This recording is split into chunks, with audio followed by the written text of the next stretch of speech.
بسم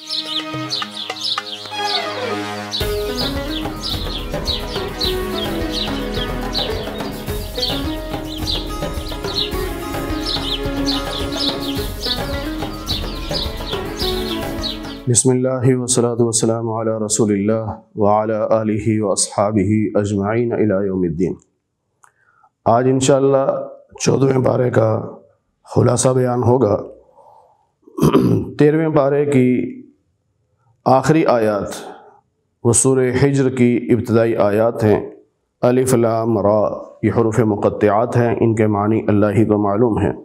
تلک آیات الکتاب یہ اللہ کی کتاب کی آیات ہیں، یعنی یہ قرآن مبین کی آیات ہیں۔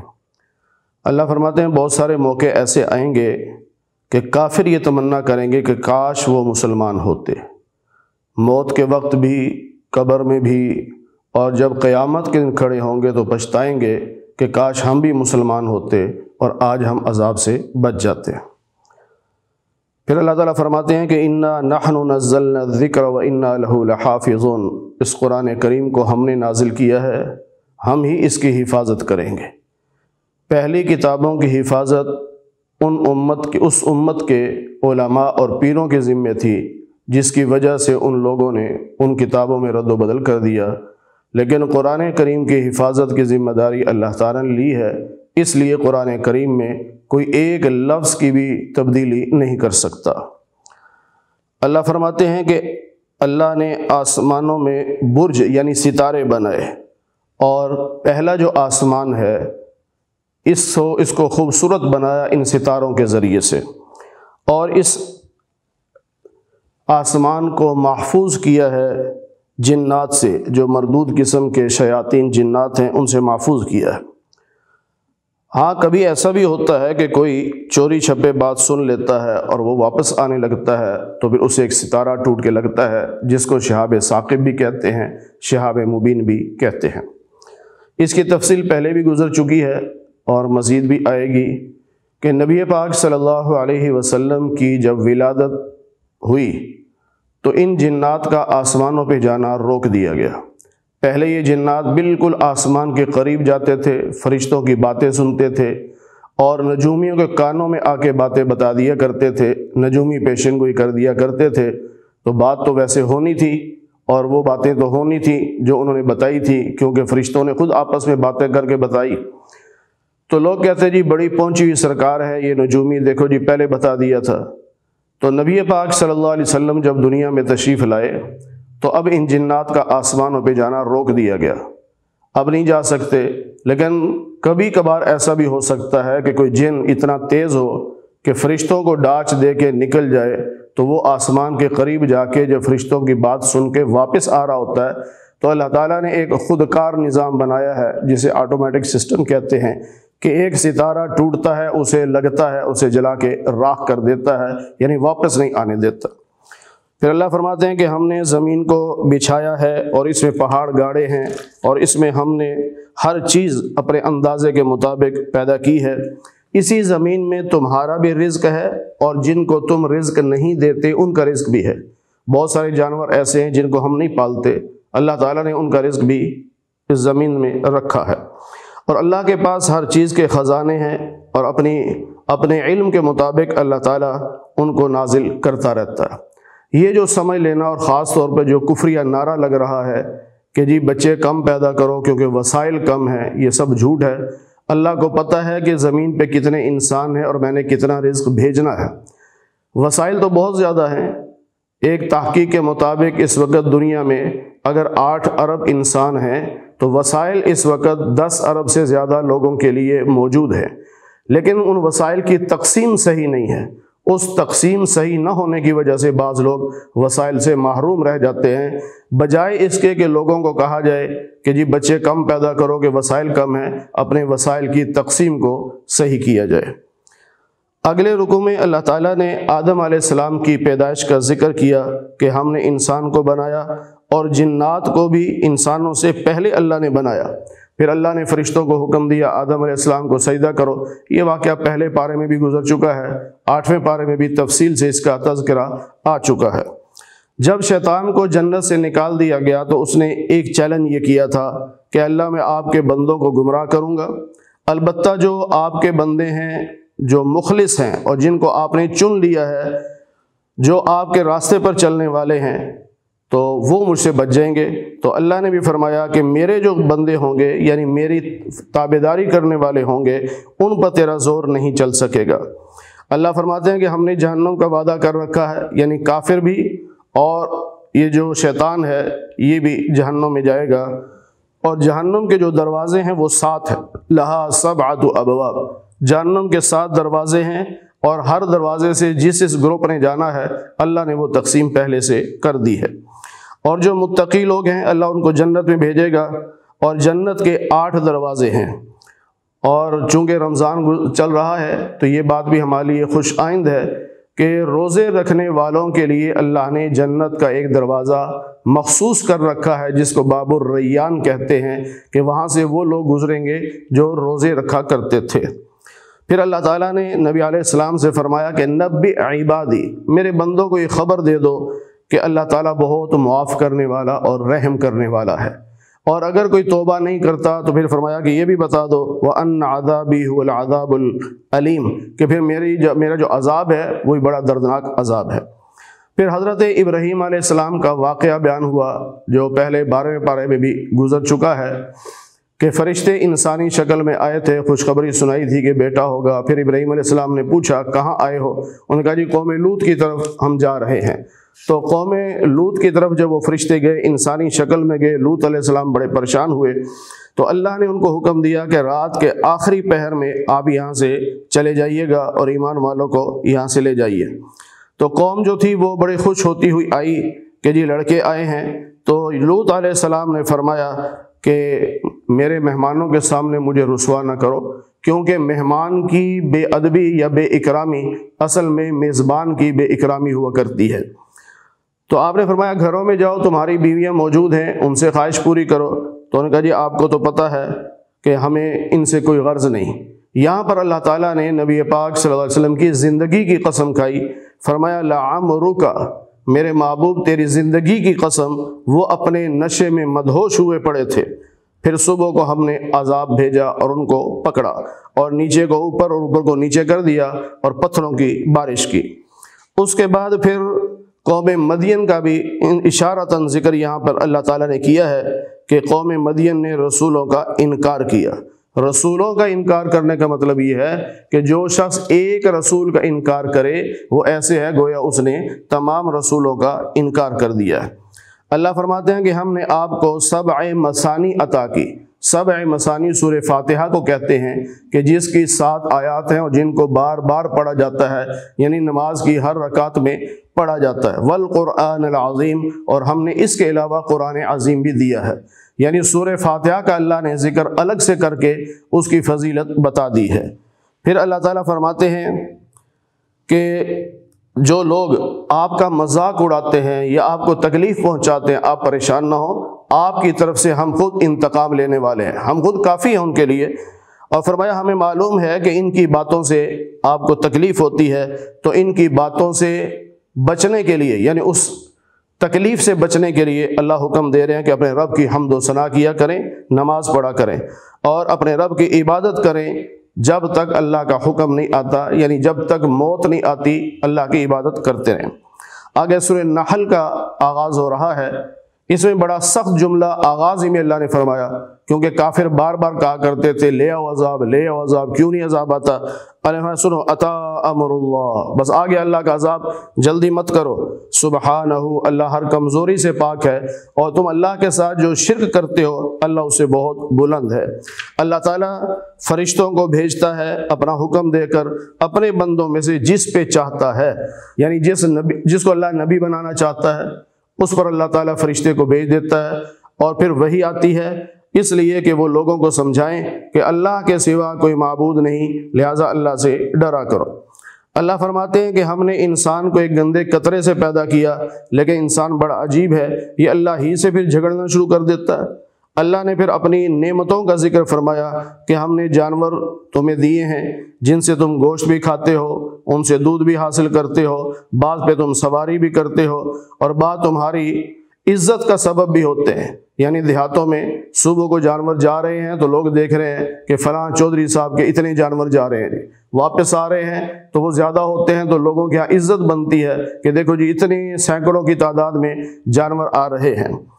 پھر اللہ تعالیٰ فرماتے ہیں کہ اللہ وہ ہے جس نے آسمان سے بارش برسائی اور تمہارے لیے کھیتیاں پیدا کی، زیتون، کھجور، انگور، ہر قسم کے پھل پیدا کیے، رات اور دن، سورج، چاند، ستارے سب اللہ نے تمہارے لیے بنائے، اور اللہ نے مختلف رنگوں کی فصلیں بنائی ہیں، اور فرمایا کہ اللہ وہ ہے جو تمہارے لیے سمندروں اور دریاؤں میں سے تازہ گوشت مہیا کرتا ہے، یعنی مچھلیاں، اور اندر سے ہیرے جواہرات بھی اللہ نکالتا ہے جن کو تم بطور زیورات استعمال کرتے ہو۔ یعنی عورتیں پہنتی ہیں لیکن پہنتی تو مردوں کے لیے ہے نا، اسی اللہ نے مردوں کا ذکر کر دیا۔ پھر فرمایا زمین میں پہاڑوں کو گاڑا ہے اور دریا بھی بنائے ہیں، راستے بھی بنائے ہیں، اور ان راستوں پر ہم نے نشانیاں بھی رکھی ہیں تاکہ تم ستاروں کے ذریعے سے راستہ معلوم کر سکو۔ فرمایا کہ تمہارے جو بت ہیں، اس سے پہلے اللہ نے فرمایا کہ اتنی نعمتیں ہم نے تمہیں دی ہیں، اگر تم اللہ کی نعمتوں کو شمار کرنا چاہو تو شمار نہیں کر سکتے۔ پھر فرمایا کہ اللہ کے علاوہ جن بتوں کو تم پوجتے ہو انہوں نے کوئی مخلوق پیدا نہیں کی، پیدا کرنا دور کی بات ہے، وہ تو خود پیدا کیے گئے ہیں۔ اور یہ جو تمہارے بت ہیں نا، یہ مردہ ہیں، یہ زندہ نہیں ہیں، انہیں تو یہ بھی پتہ نہیں ہے کہ دوبارہ کب اٹھائے جائیں گے۔ اس آیت کو پڑھ کر بعض حضرات نبی پاک صلی اللہ علیہ وسلم پر بھی اور باقی انبیاء پر بھی اس آیت کو فٹ کرتے ہیں کہ وہ مردہ ہیں، زندہ نہیں ہیں۔ یہ آیت بتوں کے بارے میں ہے۔ اگر اس سے یہ مراد لیا جائے کہ جس کی عبادت کی جاتی ہے وہ سب مردہ ہیں، تو بعض مشرک ایسے ہیں کہ جو فرشتوں کی عبادت کرتے ہیں، تو کیا فرشتے مردہ ہیں؟ بعض لوگ ایسے ہیں جو عیسیٰ علیہ السلام کی عبادت کرتے ہیں، انہیں خدا مانتے ہیں یا خدا کا بیٹا مانتے ہیں، تو اگر ان کو بھی اس میں شامل کیا جائے تو کیا عیسیٰ علیہ السلام مردہ ہیں؟ وہ تو زندہ ہیں، آسمانوں پہ زندہ ہیں۔ پھر بعض لوگ کہتے ہیں جی ان کو یہ بھی پتہ نہیں کہ قیامت کب قائم ہوگی، تو یہ کیا ان کے مردہ ہونے کی دلیل ہے؟ ہم زندہ ہیں، ہمیں بھی پتہ نہیں ہے قیامت کب قائم ہوگی، تو کیا ہمیں مردہ کہا جائے گا؟ تو بعض آیات ایسی ہوتی ہیں جس میں استثناء ہوتا ہے کہ یہ مردہ ہیں، زندہ نہیں ہیں، لیکن اسی میں استثناء نبی پاک صلی اللہ علیہ وسلم نے خود فرما دیا، الانبیاء احیاء فی قبورہم، تمام انبیاء اپنی اپنی قبروں میں زندہ ہیں اور وہ نماز بھی پڑھتے ہیں۔ اللہ فرماتے ہیں کہ تمہارا خدا ایک اللہ ہے، اور پکی بات ہے کہ اللہ تمہاری پوشیدہ باتوں کو بھی جانتا ہے، اعلانیہ باتوں کو بھی جانتا ہے۔ فرمایا کہ جب ان کافروں سے پوچھا جاتا ہے کہ اللہ نے کیا نازل کیا، یعنی جب وحی آتی ہے تو مشرکوں سے، کافروں سے پوچھا جاتا ہے کہ اللہ نے کیا نازل کیا، تو کافر تو آگے سے کہتے ہیں پہلے لوگوں کے قصے کہانیاں ہیں۔ اللہ کہتے ہیں کہ یہ خود بھی گناہ گار ہیں، اوروں کو بھی گناہ گار کرتے ہیں، اور یہ ان کے گناہوں کا بوجھ بھی اٹھائیں گے، اور قیامت کے دن یہ رسوا کیے جائیں گے۔ اور جب ان کی موت کا وقت آئے گا، اس وقت جب روح نکالی جا رہی ہوگی تو یہ اپنی فرما برداری کا اظہار کریں گے کہ ہم تو بڑے فرما بردار تھے، ہم نے تو کبھی برا کام کیا ہی کوئی نہیں۔ لیکن فرشتے کہیں گے کہ چلو جہنم کے دروازوں سے جہنم میں داخل ہو جاؤ، کیونکہ تکبر کرنے والوں کا ٹھکانہ یہی ہے۔ اللہ فرماتے ہیں جب متقی لوگوں سے پوچھا جاتا ہے کہ ماذا انزل ربکم، تمہارے رب نے کیا نازل کیا، تو وہ جواب میں کہتے ہیں خیرا، اللہ نے بہت اچھی چیز نازل کی ہے۔ کیوں؟ وہ اللہ کا علم ہے، اللہ کا کلام ہے، بہت اچھی چیز ہے۔ فرمایا ایسے لوگوں کے لیے جنت ہے ہمیشہ کی، جہاں وہ داخل ہوں گے اور وہاں نہریں جاری ہوں گی، اور انہیں وہ سب کچھ ملے گا جو وہ چاہیں گے۔ اور ان کی جب موت کا وقت آتا ہے تو فرشتے جو آتے ہیں وہ ان کو سلام پیش کرتے ہیں، اور پھر یہ کہتے ہیں کہ جنت میں داخل ہو جاؤ اپنے اعمال کی وجہ سے۔ پھر مشرک یہ بھی کہتے ہیں کہ اگر اللہ چاہتا تو ہم شرک نہ کرتے اور ہمارے باپ دادا بھی شرک نہ کرتے۔ یعنی وہ لوگ یہ سمجھتے ہیں کہ اللہ تعالیٰ ایک ڈکٹیٹر کی طرح ہے کہ جو ہی ہم غلطی کرتے اللہ ڈنڈا مارتا، ہم شرک کرنے لگتے اللہ ڈنڈا مار دیتا، اور یا اللہ تعالیٰ ہمارے کمر کو ایسا تختہ بنا دیتا کہ وہ جھک ہی نہ سکتی، ایسی بات نہیں ہے۔ اللہ تعالیٰ تو صرف مہلت دیتے ہیں اور اللہ تعالیٰ نبیوں کے ذریعے سے پیغام پہنچا دیتے ہیں۔ اللہ کسی کو مجبور نہیں کرتے کہ وہ ہدایت کے راستے پہ چلے، اور اللہ کسی کو یہ مجبور بھی نہیں کرتے کہ وہ گناہ کے راستے پہ چلے۔ دونوں راستے دکھا کر اللہ تعالیٰ نے انسان کو اختیار دیا ہے کہ اب تیری مرضی ہے جہنم کے راستے پہ چل، یا تیری مرضی ہے کہ تو جنت کے راستے پہ چل۔ پھر اللہ فرماتے ہیں کہ دنیا میں یہ لوگ اللہ کا نام لے کر قسمیں کھایا کرتے تھے کہ مرنے کے بعد دوبارہ زندہ نہیں ہوں گے۔ جس کو اللہ نے موت دے دی اب وہ زندہ نہیں ہوگا۔ اللہ کہتے ہیں اللہ کا وعدہ بڑا سچا ہے، اکثر لوگوں کو اس بات کا علم نہیں ہے۔ قیامت کیوں قائم کی جائے گی؟ تاکہ جن باتوں میں لوگ اختلاف کرتے تھے ان کا فیصلہ کیا جائے کہ کون صحیح تھا اور کون غلط تھا۔ اور یہ بھی اس لیے بھی قیامت قائم ہوگی تاکہ کافروں کو پتہ چل جائے کہ وہ دنیا میں جھوٹ بولتے رہے ہیں۔ اب رہی یہ بات کہ قیامت قائم کیسے ہوگی، اللہ کہتے ہیں ہمارے کوئی مشکل نہیں، ہم تو جب کسی کام کے کرنے کا ارادہ کرتے ہیں تو کہتے ہیں ہو جا، وہ ہو جاتا ہے، اللہ کے لیے کون سا مشکل۔ پھر اللہ تعالیٰ نے فرمایا کہ آپ سے پہلے ہم نے جتنے رسول بھیجے وہ سب مرد تھے، یعنی بشر تھے، کیونکہ مرد یعنی مذکر و مؤنث یہ انسانوں میں چلتا ہے، یہ جنات میں چلتا ہے، نوری مخلوق میں مذکر و مؤنث نہیں چلتا۔ اس لیے فرمایا کہ کوئی یہ نہ سمجھے کہ جو انبیاء تھے وہ نوری مخلوق تھے، بلکہ یہ سمجھ لو کہ انبیاء بشر تھے، انسان تھے، اور انسانوں میں دو قسمیں ہوتی ہیں، مذکر و مؤنث، تو ہم نے جو رسول بنائے وہ مذکر تھے یعنی مرد تھے۔ پھر فرمایا فَاسْأَلُوا أَهْلَ الذِّكْرِ إِن كُنتُمْ لَا تَعْلَمُونَ، اگر تمہیں معلوم نہ ہو تو علم والوں سے پوچھ لیا کرو، یعنی جس مسئلے کا تمہیں علم نہیں ہے وہ مسئلہ علماء سے پوچھو۔ اور اسی کو تقلید کہتے ہیں کہ جو بات ہمیں معلوم نہیں ہم نے علماء سے پوچھنی ہے، تو علماء کے بتائے ہوئے مسئلے پر اعتماد کر کے ہم نے اس پر عمل کرنا ہے۔ نبی پاک صلی اللہ علیہ وسلم کی زندگی سے بھی بہت ساری مثالیں ملتی ہیں۔ خاص طور پر بخاری شریف میں ایک روایت موجود ہے کہ ایک خاتون تشریف لائیں، نبی پاک صلی اللہ علیہ وسلم سے کوئی مسئلہ پوچھا تو آپ نے فرمایا کل آنا۔ اب انہوں نے جاتے ہوئے یہ پوچھا یا رسول اللہ اگر آپ کل نہ ملیں، تو پھر آپ نے فرمایا اگر میں کل نہ ملوں تو میرے صدیق سے مسئلہ پوچھ لینا۔ اللہ کے نبی نے یہ نہیں کہا کہ تم تک حدیثیں پہنچ گئی ہوں گی تو تم تک قرآن بھی پہنچ گیا ہوگا خود سمجھ لینا، نہیں، فرمایا اگر میں نہ ملوں تو میرے صدیق سے مسئلہ پوچھنا۔ تو یہاں بھی کہا گیا ہے کہ تمہیں جس مسئلے کا علم نہ ہو وہ علماء سے مسئلہ پوچھ لیا کرو۔ پھر اللہ تعالیٰ فرماتے ہیں کیا یہ کافر لوگ نڈر ہو گئے، یعنی بے خوف ہو گئے ہیں کہ اللہ کا عذاب نہیں آ سکتا؟ اللہ چاہے تو زمین کو پھاڑ دے اور ان کو زمین میں دھسا دے، یا اللہ چاہے تو ایسی جگہ سے عذاب بھیجے جہاں سے ان کو پتہ بھی نہ چلے، اور ایسا بھی ہو سکتا ہے کہ اللہ ان کو ڈرا کے مارے اور یہ اللہ کی پکڑ سے نہیں بچ سکتے۔ اللہ فرماتے ہیں جو تم اللہ کی مخلوق کو دیکھتے ہو کہ ان کے سائے کبھی دائیں جا رہے ہیں کبھی بائیں جا رہے ہیں، اصل میں یہ جو چیزیں ہیں یہ اللہ کو سجدہ کر رہی ہوتی ہیں۔ یہ جو سایہ ہوتا ہے یہ در حقیقت وہ چیزیں سجدہ کر رہی ہوتی ہیں۔ پھر اللہ فرماتے ہیں کہ یہ نہ کہو کہ خدا دو ہے۔ مشرک تو بہت سارے بتوں کو خدا کہتے ہیں یا خدا کا شریک کہتے ہیں، اور ہندوؤں کے اندر یہ ہے کہ ہر ایک نے اپنا الگ الگ بت بنا رکھا ہے، کروڑوں کی تعداد میں بت ہیں ان کے، لیکن اہم بات ان کی یہ ہے کہ وہ دو خدا سمجھتے ہیں کہ ایک خدا وہ ہے جو خیر پیدا کرتا ہے اور ایک خدا وہ ہے جو شر پیدا کرتا ہے۔ اسی طرح پہلے بھی کچھ لوگ ایسے تھے جو کہا کرتے تھے کہ خدا دو ہیں۔ اللہ کہتے ہیں ایسے نہ کہا کرو، بلکہ انما هو الہ واحد، اللہ اکیلا ہے، ساری کائنات کی ہر چیز کو پیدا کرنے والا وہ اللہ ہی ہے۔ اللہ فرماتے ہیں کہ یہ مشرک لوگ بڑے عجیب لوگ ہیں کہ ان کو جب خوشخبری سنائی جائے وَإِذَا بُشِّرَ أَحَدُهُمْ بِالْأُنْثَىٰ، ان میں سے کسی کو خوشخبری سنائی جائے کہ اللہ نے تمہیں بیٹی دی ہے، تو بیٹی کا نام سنتے ہی ان کا چہرہ سیاہ ہو جاتا ہے اور سینے میں گھٹن محسوس کرتے ہیں، اور پھر یوں کہتے ہیں کہ ہم بے غیرت بن کر بچی کو زندہ رکھیں یا غیرت مند بن کر اس کو مٹی میں دفنا دیں۔ یعنی ان کے ہاں غیرت کا معیار یہ تھا کہ جو اپنے گھر میں بیٹی کو پالے کہتے بڑا بے غیرت ہے، اور جو بچی کو زندہ دفن کر دے کہتے بڑا غیرت والا ہے۔ اللہ کہتے ہیں یہ لوگ بڑے عجیب ہیں، اور ان کی عجیب بات یہ ہے کہ اپنے لیے بیٹے پسند کرتے ہیں اور اللہ کے بارے میں کہتے ہیں کہ فرشتے اللہ کی بیٹیاں ہیں۔ اللہ فرماتے ہیں کہ اگر ہر انسان کے گناہ پر ہم پکڑ شروع کر دیتے تو ما ترک علیہا من دابہ، تو زمین پر کوئی انسان زندہ نہ بچتا۔ کون ہے جس سے گناہ نہیں ہوتا؟ کوئی چھوٹا گناہ ہو جائے گا، کوئی بڑا ہو جائے گا، کسی سے تھوڑے ہوں گے، کسی زیادہ ہوں گے۔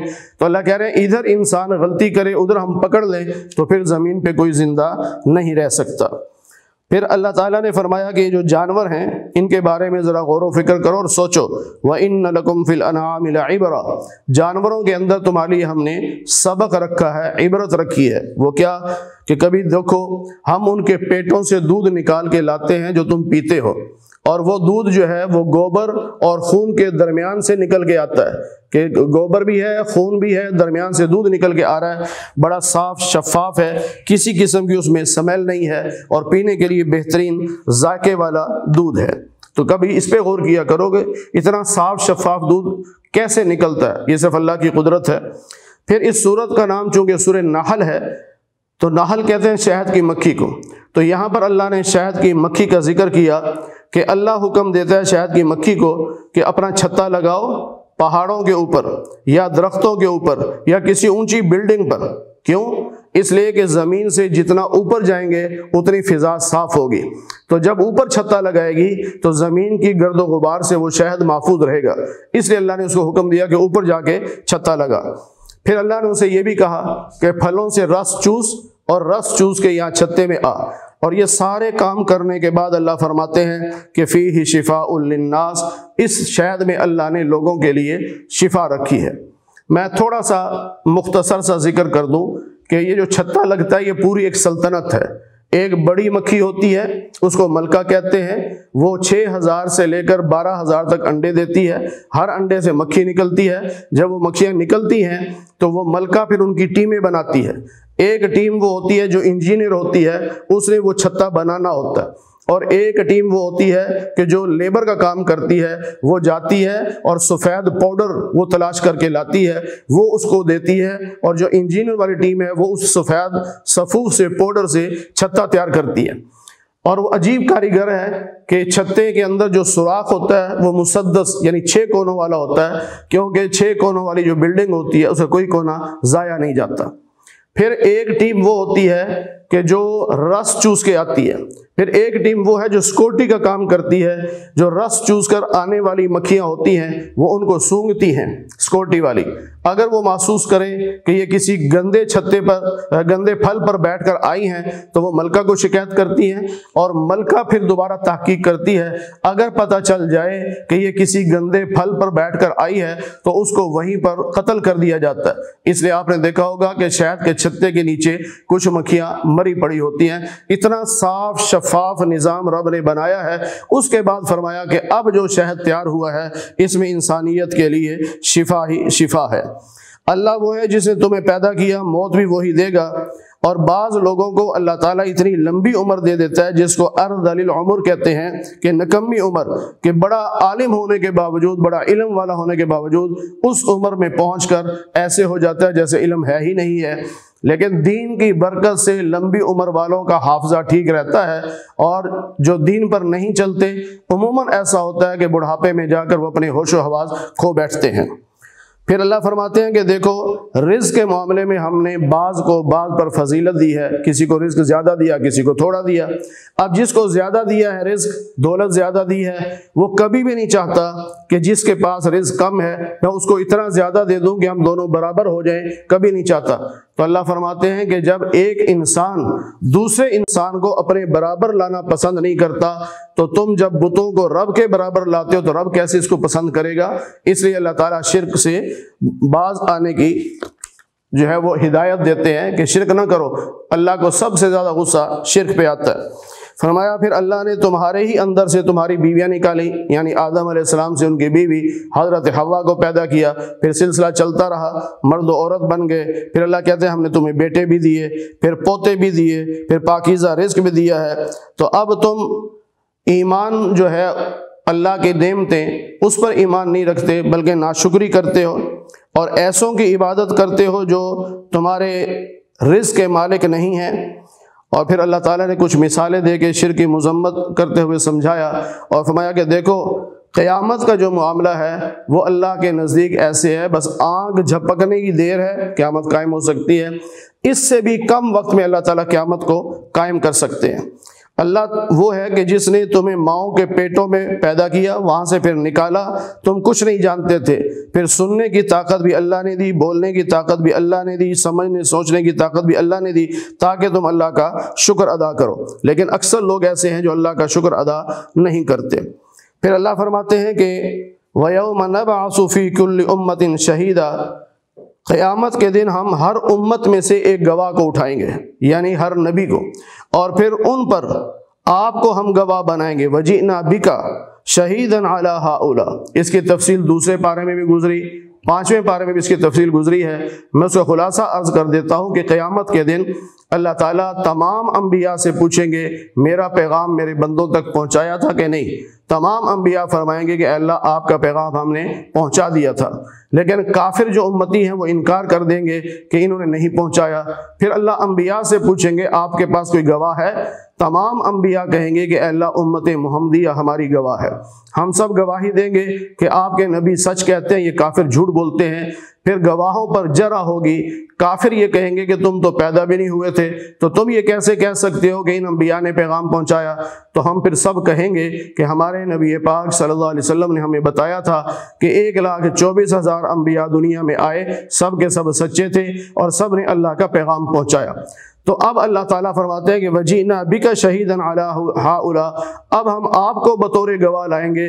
پھر نبی پاک صلی اللہ علیہ وسلم گواہی دیں گے کہ اللہ میں نے ہی بتایا تھا کہ سارے نبی سچے تھے، سب نے اللہ کا پیغام پہنچایا۔ تو اس میں پھر سارے انبیاء کامیاب ہوں گے اور سارے کافر ناکام ہوں گے۔ پھر اللہ فرماتے ہیں کہ اللہ تعالیٰ تمہیں عدل احسان کا حکم دیتا ہے اور قریبی رشتہ داروں پہ خرچ کرنے کا حکم دیتا ہے، بے حیائی اور برے کاموں سے اور بغاوت سے بچنے کا حکم دیتا ہے۔ یہ وہ آیت ہے جس کو جمعہ کے خطبہ میں آپ سنتے ہیں، ہر جمعہ کا جو دوسرا خطبہ ہوتا ہے اس کے آخر میں یہ آیت پڑھی جاتی ہے، اور یہ بہت اہمیت کی حامل آیت ہے۔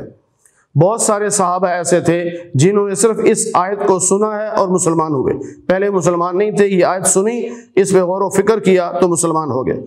پھر اللہ تعالیٰ فرماتے ہیں کہ اللہ سے جو وعدہ کرو اس وعدے کو پورا کرو اور اس قسم کو توڑو مت، جو قسم کھائی ہے اس قسم کو مت توڑو۔ یہاں اللہ نے ایک مثال دی ہے کہ جو آدمی قسم کھا کر قسم توڑ دے، اس کی مثال یوں ہے کہ جیسے کوئی بڑھیا سارا دن چرخہ چلا کے دھاگا بنائے، اس کا وہ گولا بنائے، اور شام کے وقت خود ہی اس کو کاٹ دے، ٹکڑے ٹکڑے کر دے۔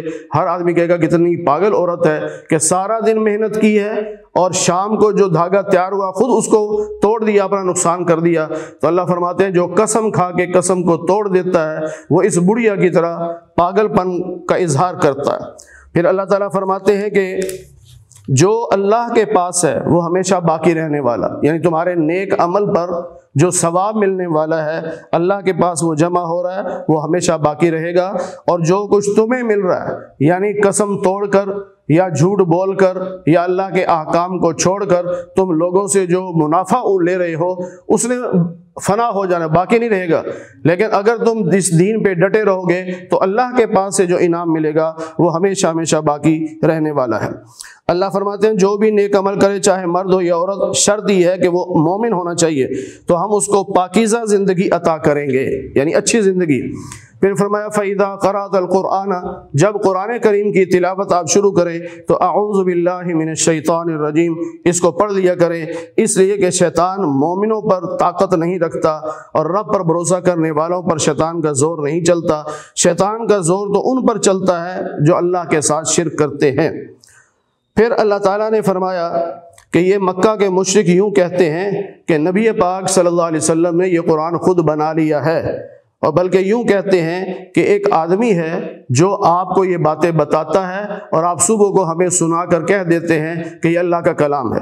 اس پہ اللہ فرماتے ہیں کہ کیسے عجیب لوگ ہیں کہ وہ آدمی جس کا یہ نام لے رہے ہیں وہ عجمی زبان کا آدمی ہے، اس کی زبان عربی نہیں، تو جس کی زبان عربی نہیں ہے تو وہ کیسے عربی میں بات کرے گا اور کیسے وہ یہ ہدایات دے گا؟ تو یہ سب جھوٹ بولتے ہیں۔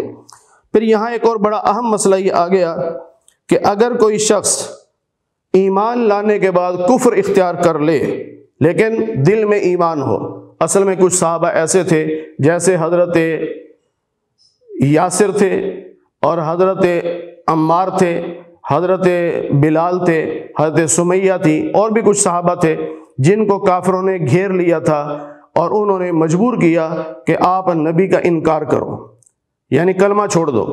تو حضرت عمار بن یاسر انہوں نے انکار کر دیا کہ ایسا نہیں ہو سکتا، تو انہوں نے حضرت یاسر کو شہید کر دیا، اور ادھر سے حضرت سمیہ سے کہا، انہوں نے بھی انکار کر دیا کہ ہم کلمہ نہیں چھوڑ سکتے، ان کو بھی شہید کر دیا۔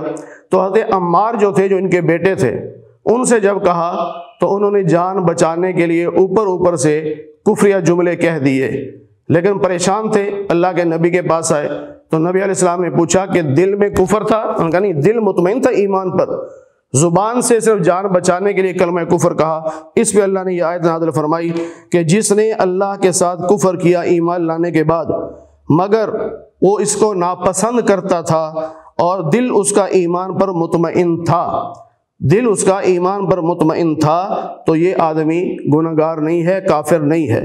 ہاں، جس کا دل بھی کفر پہ مطمئن ہو اور پھر وہ کہے تو اس پہ اللہ کا غصہ ہے اور اس کے لیے بڑا عذاب ہے، اس لیے کہ اس نے آخرت کی بجائے دنیا کی زندگی کو ترجیح دی ہے۔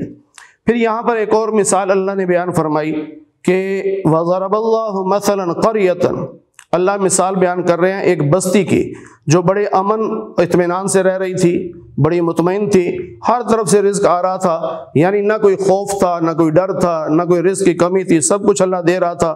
لیکن انہوں نے اللہ کی نعمتوں کی ناقدری کی، ناشکری کی، تو پھر اللہ تعالیٰ نے ان پر بھوک مسلط کر دی اور خوف مسلط کر دیا۔ پھر اللہ تعالیٰ فرماتے ہیں کہ اللہ کے بارے میں یہ مت کہو کہ اللہ نے یہ چیز حلال کی ہے، یہ حرام کی ہے، یعنی کیا تم اپنے پاس سے رہے ہو اور نسبت اللہ کی طرف کر رہے ہو، ایسا نہ کیا کرو۔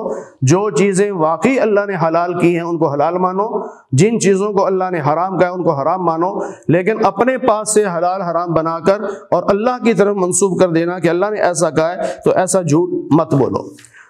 پھر 14ویں پارے کے آخری رکوع میں اللہ تعالیٰ نے سیدنا ابراہیم علیہ السلام کی کچھ فضیلت بیان فرمائی، فرمایا ان ابراہیم کان امتن، ابراہیم علیہ السلام ایک امت یعنی لیڈر تھے، پیشوا تھے، رہنما تھے، اور اللہ کے فرما بردار تھے، شرک نہیں کرتے تھے، اللہ کی نعمتوں پر شکر ادا کرتے تھے، ہم نے دنیا میں بھی ان کو بھلائیاں دی اور آخرت میں بھی وہ نیک لوگوں میں شامل ہیں۔ پھر اللہ تعالیٰ فرماتے ہیں کہ ادعو الی سبیل ربک، لوگوں کو دعوت دو اپنے رب کے راستے کی طرف، حکمت کے ساتھ، موعظہ حسنہ کے ساتھ، اور کبھی کبھی مناظرے کی ضرورت بھی پیش آ جاتی ہے تو اس صورت میں بھی اچھے انداز سے مناظرہ کرنا ہے۔ آخری آیات جو ہیں وہ غزوہ احد سے متعلق ہیں کہ جب نبی پاک صلی اللہ علیہ وسلم کے لاڈلے چچا حضرت حمزہ رضی اللہ تعالی عنہ کو شہید کر دیا گیا اور ان کی میت کا مصلح کیا گیا، تو نبی علیہ السلام نے جب یہ کیفیت دیکھی تو آپ بہت روئے بھی، اور آپ نے یہ کہا کہ اگر اللہ نے مجھے اختیار دیا، یعنی کبھی ایسا موقع آ گیا کہ یہ کافر میرے ہتھے چڑھے، تو 70 کافروں کا یہی حال کروں گا جو انہوں نے میرے چچا کا کیا۔ اس پہ اللہ نے یہ آیات اتاری وَإِنْ عَاقَبْتُمْ، اگر آپ نے انتقام لینا ہے تو صرف اتنا انتقام لے سکتے ہیں جتنا آپ پر ظلم ہوا ہے، اس سے زیادہ انتقام نہیں لے سکتے۔ یعنی ایک کافر کے ساتھ تو آپ ایسا کر سکتے ہیں، 70 کے ساتھ نہیں کر سکتے۔ اور اس سے بھی بہتر بات ہم آپ کو یہ بتاتے ہیں کہ وَلَئِنْ صَبَرْتُمْ، اس ایک سے بھی آپ انتقام نہ لو بلکہ صبر کر لو تو یہ زیادہ بہتر ہے۔ وَاصْبِرْ، صبر کیجئے، لیکن یاد رکھیے صبر بھی اللہ کی توفیق سے ہوتا ہے، اللہ کی توفیق کے بغیر کوئی انسان صبر بھی نہیں کر سکتا۔ فرمایا اللہ متقیوں کے ساتھ ہے اور جو نیکی کرنے والے ہیں اللہ ان کے ساتھ ہے۔ اللہ تعالی ہمیں قرآن کریم کی صحیح سمجھ اور صحیح عمل کی توفیق نصیب فرمائے۔